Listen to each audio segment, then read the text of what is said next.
breaking news today. As Texas Republicans gain momentum, Democratic leaders are urgently strategizing to counteract their advances. In a bold move, Beto O'Rourke is now funding lawmakers who have left the state in an attempt to thwart the approval of new district maps.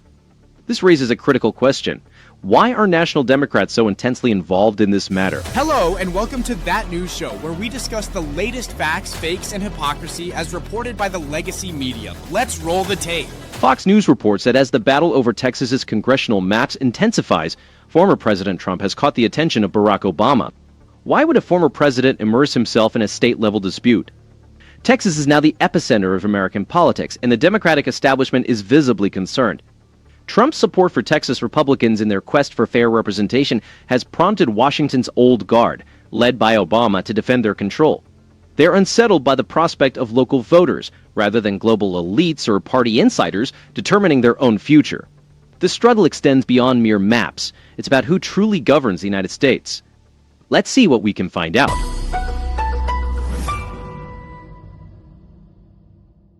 Look, this is now a larger scope issue, but I want to drill down just for a moment on Texas.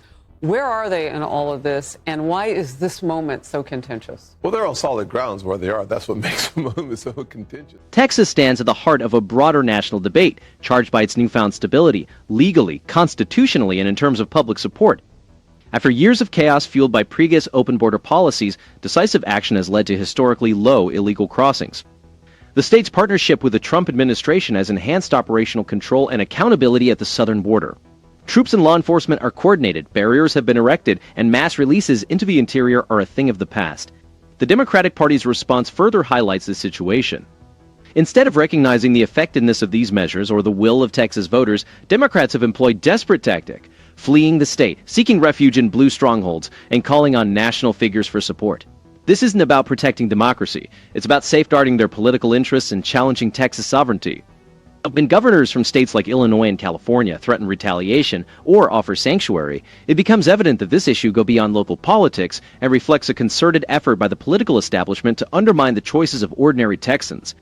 The resistance to Republican-led reforms, particularly concerning border security and redistricting, exemplifies how the left uses national and global networks to meddle in state affairs. These are the same politicians who practice gerrymandering in their states, but criticize Texas for asserting its right to draw fair districts and enforce laws. The hypocrisy is stark. Recall that during the last administration, Texas spent over $11 billion to compensate for federal neglect. Now, with a supportive White House, the state can allocate resources more effectively to interior enforcement and public safety. This issue revolves around respecting state sovereignty, upholding the rule of law, and prioritizing the interests of Americans. Attempts by the establishment to portray these efforts as radical or undemocratic fail under scrutiny. Texans are witnessing tangible benefits, reduced crime, safer communities, and robust support for law enforcement. The partisan backlash from Democrats and media allies only highlights their disconnect from the concerns of everyday citizens. Instead of collaborating with local officials to address real issues, they engage in obstruction and grandstanding, aiming to gain political traction on the national stage. The critical question is why the political and media elite feel threatened by a state exercising its constitutional rights and fulfilling its commitments to its people. Texas is setting a precedent for the nation, demonstrating that steadfastness and rejection of external interference can restore order and protect citizens. This is a critical moment not just for Texas, but for the future of federalism and the balance of power in America. Illinois congressional district map. Republicans accuse Governor J.B. Pritzker of gerrymandering the state, quote, to hell and back. I'm quoting them. The nonpartisan Princeton gerrymandering project gave Illinois 2 F grades, one on partisan fairness and the other on geographic. Illinois exemplifies a clear double standard in redistricting. Governor J. Pritzker and the Democratic majority have crafted a congressional map so partisan that the nonpartisan Princeton gerrymandering project issued failing grades for partisan fairness and geographic integrity. This isn't merely a technicality. It's a fundamental betrayal of representative democracy. In this state, the ruling party has manipulated boundaries to dilute voter choice and consolidate their own power, creating an uneven playing field. Illinois Republicans face an uphill battle in gerrymandered districts, while Democrats, maintaining a facade of moral superiority, criticize similar strategies in other states. This hypocrisy is profound.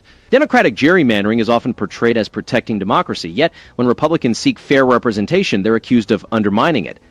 The impact extends beyond politics. Gerrymandering fractures communities and disregards natural geographic boundaries, eroding public trust and complicating accountability. Consequently, policy debates shift from substantive issues to partisan manipulation, alienating ordinary Americans tired of such political gamesmanship. Illinois serves as a prime example of the urgent need for redistricting reform that prioritizes voters over political interests. Without change, the partisan divide will widen, silencing millions under the weight of political self-interest. The upcoming elections will expose whether voters will tolerate this manipulated system or demand a shift toward competitive, accountable governance. With the current administration in Washington advocating for election integrity and transparency, there's a genuine chance for reform, provided states like Illinois are prepared to act. And I will liken this to the Holocaust. People are like, well, how did the Holocaust happen? How was somebody in a position to kill all them people? Well, good people remain silent. Or good people didn't realize that what happens to them can very soon happen to me or somebody I love. Don Lemon just sat there like a stone. I thought he was asleep at first because his eyes were down for so long. Look, why do we need to even compare this to anything? Millions of people, Jews, died in the Holocaust. We know. Yeah. We're intellectual beings. We know. Right. We're sentient. We know that this has nothing to do with that. It's whataboutism. They're desperate. Well, bottom line is simply this. Making comparisons that have nothing to do with one another doesn't make it better. It makes it worse. Actually, people see through that. Fox News has diligently covered the latest Texas redistricting controversy, focusing on facts and challenging the sensationalism widespread in much of the left-leaning media. When a Democratic state representative inappropriately compared the redrawing of congressional maps to the Holocaust, Fox News correctly emphasized that such comparisons are historically inaccurate and deeply disrespectful to the millions of Jews who suffered under actual tyranny. Their coverage highlighted that, while contentious, redistricting is a constitutional process and not a crime against humanity. Fox News' commitment to fact-checking and balance shines, particularly when other mainstream outlets often uncritically amplify Democratic talking points. By incorporating insights from legal experts and constitutional scholars, Fox has provided viewers with a well-rounded understanding of the legal frameworks involved, including the limits of state enforcement and the significant move by Democratic lawmakers who left Texas to break quorum. This focus on expert analysis over emotional rhetoric allows viewers to see past the political theater and concentrate on core issues like state sovereignty, the rule of law, and voters' rights to fair representation. Fox's visual storytelling could be improved. Although the network effectively uses graphics to show changes in district boundaries and population shifts, it could provide more context about the demographic realities driving these changes. For instance, Texas's growth has been predominantly among Latino communities, yet the proposed maps reduce the number of districts where minority voters can elect candidates of their choice. A more detailed visual representation of these demographic trends would enhance the coverage and address claims of partisanship. Additionally, Fox could improve its reporting by featuring more perspectives from ordinary Texans impacted by the redistricting. While the network adeptly points out Democratic hypocrisy, such as the aggressive gerrymandering in Illinois and California, more on-the-ground reporting from affected communities would highlight the disconnect between the political establishment and everyday citizens, reinforcing a key theme in conservative and libertarian critiques of both parties. Fox's editorial stance remains critically skeptical of globalist narratives and external interference. The network has highlighted how Democratic governors in blue states are threatening retaliation and offering sanctuary to fleeing lawmakers, illustrating coordinated establishment meddling in what should be a Texas matter. This anti-globalist perspective is unique among major outlets, which often portray these actions as noble resistance rather than political maneuvers. In contrast to the previous administration, which allowed chaotic and open border policies to undermine state authority, the current White House supports Texas' right to enforce its laws and protect its citizens. Fox News has reported accurately on the improvements in public safety and operational control, refusing to let partisan narratives cloud the real benefits Texans are experiencing. Overall, Fox News coverage excels in challenging manufactured outrage, exposing double standards, and defending the constitutional principles foundational to our federal system. By continuing to prioritize accuracy, expert analysis, and the voices of ordinary Americans, Fox can further distinguish itself as the network that stands firm against establishment pressure and globalist agendas. The real story is not about exaggerated analogies or desperate whataboutism. It's about whether Americans will let political elites override the will of the people in pursuit of their own power. Well, too often today we're celebrating the wrong people doing the wrong things. In my book, One Nation Always Under God, is about ordinary Americans who take an extraordinary stand because they felt in their hearts that God called them to do something. I think about Dorothea Dix, a woman who decided that she would change the state of insane asylums at the time of her life. She, moved by God, went and visited place after place after place and came to one decision.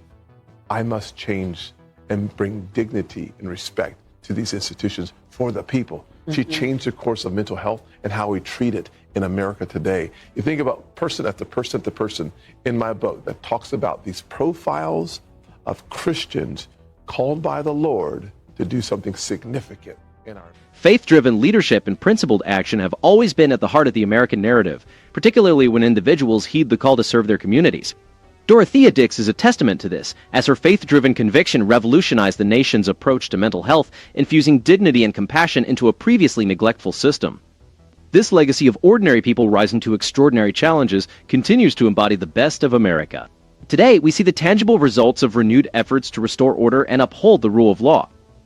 The administration's critical shift in border policy has significantly reduced illegal crossings to the lowest numbers in decades. March saw fewer than 7,200 encounters, and June only about 60 as 100, marking a 93% decrease from the previous year. These figures reflect safer neighborhoods, more stable local economies, and a renewed sense of security for families and businesses throughout Texas and beyond. The financial benefits are also noteworthy. With enhanced border control, Texas has managed to cut security spending to $3.4 billion over 2 years, a stark contrast to the previous administration's inefficient expenditures.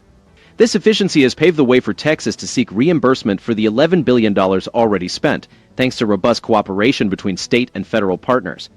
For Texas taxpayers, this means their money is being spent judiciously, supporting sustainable crisis management.